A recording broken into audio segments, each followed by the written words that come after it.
బీసీలు అంటే ఒక ఓట్ బ్యాంక్ గానే చూస్తారు. ఏ రోజు కానీ ఎప్పుడు కానీ బీసీలకు ఒక మంచి స్థాయి ఇచ్చిన పాపన ఏ ప్రభుత్వానికి పోలేదు.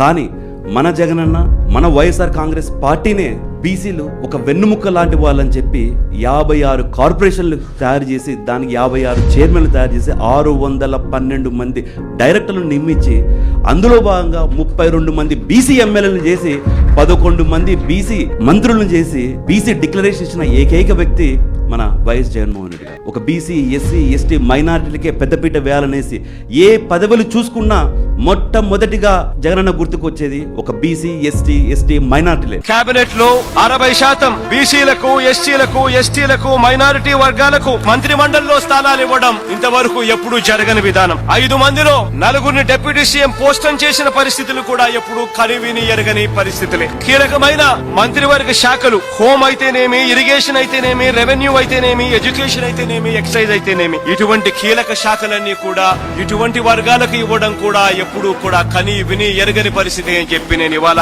సగర్వంగా కూడా చెప్తా ఉన్నాను. మా కేబినెట్ లో చెప్పగలుగుతారు అధ్యక్ష, గర్వంగా అధ్యక్ష, 5 మంది డిప్యూటీ చీఫ్ మినిస్టర్లలో 4 ఎస్సీలు, ఎస్టీలు, బీసీలు, మైనారిటీలు అని చెప్పి కూడా గర్వంగా ఈ వేదిక మీద చెప్పగలుగుతారు.